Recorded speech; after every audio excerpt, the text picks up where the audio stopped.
If you want to print more cash by dialing in your content, your ads, and your messaging, then this video is for you. So in this video, I'm going to lay out my 3-step process for really cracking your messaging so you can scale your online coaching business very far. So if you don't know me already, my name is Jeremy. I help online coaches scale. I don't work with total beginners, so you got to have at least a little bit of momentum, some case studies, proof of concept, stuff like that. If you want to learn more, check out the main video pinned to my channel right now. But let's get into it. Step number 1, you want to survey the market, right? Most people, when they go to like start an offer or start marketing and stuff like that, they make something or like they build an offer and they kind of sell it as something that like they want selfishly, right? Oh, I like talking about this. I like helping people with this. So that therefore I should make an offer about that, which is completely backwards, because what you always want to do is you want to listen to the market, get them to tell you what they want and need, and then just give that to them. Build it based on what they actually want and need. Fill their pain instead of trying to figure out a way to create some sort of pain, and you're just kind of swimming upstream and it's not very good at all, right? So that's kind of very important. So on that note as well, like how do you actually do this on a tactical level? Like easiest one is survey your clients, right? Why did they join? Why did they sign up with you? Why did they start working with you? What are the words that they're using? What are the commonalities that you hear over and over and over again, right?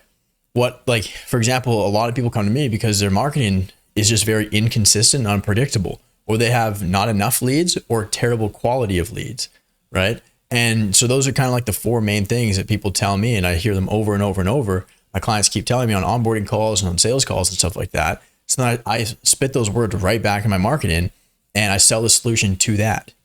Very simple, right? So figure out what that is for you and then kind of do the same thing too. So then that way, you're literally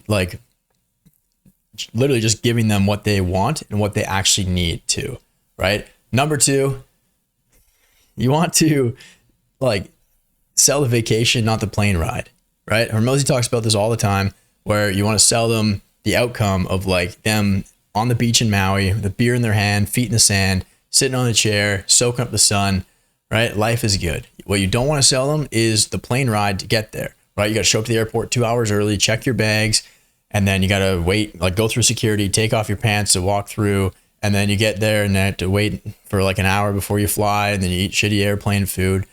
And then finally, after a 5-hour flight, you get there, but your bags are in Mexico, right? And it sucks. So that's what you don't want. I see a lot of people go wrong because they're talking about the tool talk and the technicals in their marketing, which people don't want. It sounds like a lot of work. So why would somebody buy something if it sounds like it's going to be a lot of work? And they don't want to actually work hard. They just want to get the thing that they want very quickly and fast and easily, right? So there's that. And on that note too, like you want to make sure that you are communicating very, very clearly. And that takes me to kind of point number 3, right? This is like the caveat of the whole thing. Now, if you try to use big words that are complicated and fancy and flashy and all this stuff, like big technical terms, like your ads are going to flop and people are just not going to resonate with you at all, because our prospects aren't very smart, right? We don't want to have to make them use their brain and actually think while they're hearing our marketing message, especially when it comes to ads, right? When you're writing an ad, you want to make sure it's in like 3rd grade English, like just stupid simple, so that like an 8-year-old can hear your message and like see your ad and understand what you're saying very clearly without even thinking twice about it. I see far too many people run ads where they're using big words and they're just overcomplicating it, and they're run-on sentences and stuff like that. Like it's proper. I guess this was one of the good things about school, right? Like English class in school was like they'd teach you how to kind of simplify things and have proper sentences where there's no tongue twisters or anything like that, right? Because the delivery of your message is very important too. So that's kind of the caveat there. But at the end of the day, when you really think about it, like when it comes to writing ads and content and just kind of marketing overall, our clients and prospects literally tell us exactly how to write those ads. They tell us exactly how to make the content as well and what to talk about. So on your onboarding calls, on your coaching calls with your clients, listen for this stuff, take notes, like just create like a notes folder or something like that, or like a page in Notion, where you literally just like write down all the questions that people are asking, all of the pains that they're experiencing, all the struggles that they're going through and stuff like that. And then use that and just flip it right back into your marketing. Also, while you're in the DMs talking to prospects too, do the same thing, right? What are they struggling with? What are the common problems and pains that you keep hearing over and over and over? And then over time, what you want to do is you want to shift your marketing message and gear it directly towards that, right? So at the start, you're probably going to be shooting from the hip, shooting kind of pretty broad. But then as you really start to talk to a lot more people and work with a lot more people, you're going to be able to refine your messaging, your offer very narrowly and very niched down, which makes it just hit so much harder. Like one of my clients, Nick, he just 4X his business in his first 5 weeks. Went from 20K a month to 20K a week. There's a YouTube interview on my channel, or it's going to be dropping very shortly, where he talks about that process. And he literally helps high school baseball coaches make money online by coaching baseball online virtually, right? Super weird niche offer if you think about it. And I actually asked him a question about this yesterday when we recorded that video. So if you haven't seen that already, go check that out because it's a really good one, talking about how important it is to really niche down and narrow and refine your messaging, especially when it comes to ads and content.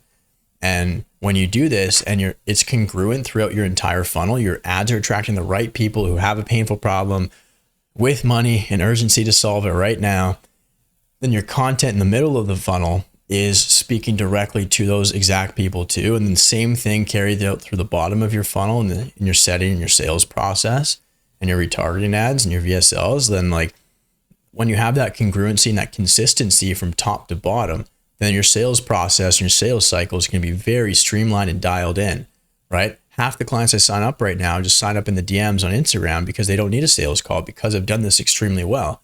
And my clients, literally the exact same thing. One of them today, he just posted on the Wins channel, Peyton, he's had a $16,000 day before lunch today. He woke up with a 10K PIF through the DMs and a 5,800 PIF as well for his lower tier group offer.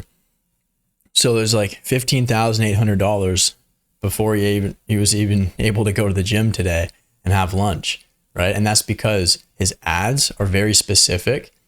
His VSL and his content is very specific. And then his sales process is very specific too.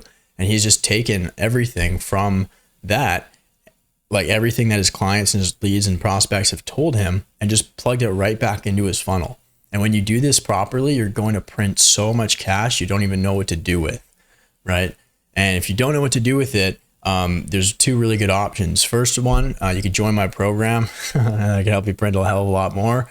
Number two, and if you want to learn more, check out the main video on my channel or book a call down below. But number two, if you don't know what to do with all the cash you're going to make after watching this video and taking action and applying this, if you're serious about getting to 7 figures as well, you can go buy a Lamborghini, because how do you expect to scale your business if you don't have one, right? I'm no physician, but it's simple physics to me. So anyways, that said, do these 3 things, listen to your market, spit those words and everything right back in your ads, in your content, to your prospects, and then simplify it like crazy so an 8-year-old can understand it very clearly and they don't have to use their brain. You do that and it's consistent and congruent throughout your entire funnel, you're going to make a hell of a lot of money. So that said, hopefully you got some value from this video. If you did, drop a like below. Let me know in the comments if you like these kind of videos. And if you thought this was helpful, love to hear your main takeaways. And then if you are a coach doing at least like 5K a month, you got some momentum, some case studies, and a bit of a budget to spend on ads, like at least 1.5 to 3K a month, I'd say. Each niche is a little bit different, so hard to say. But nonetheless, if that's you, then you're either booking a call directly with me down below, links in the description, or check me out over on Instagram. Watch my main video pinned to my channel, all my client interviews. I got a client success stories playlist here on my YouTube channel. And then I've got a ton of client wins every single day that I post on my Instagram stories too. So those are fresh every day. I don't use old ones. It's literally just within the last 24 hours. So pretty cool. But yeah, that said, if that's you and you're serious about scaling, I want to talk to you so I can help. So you know what to do. See you guys in the next video. Bye.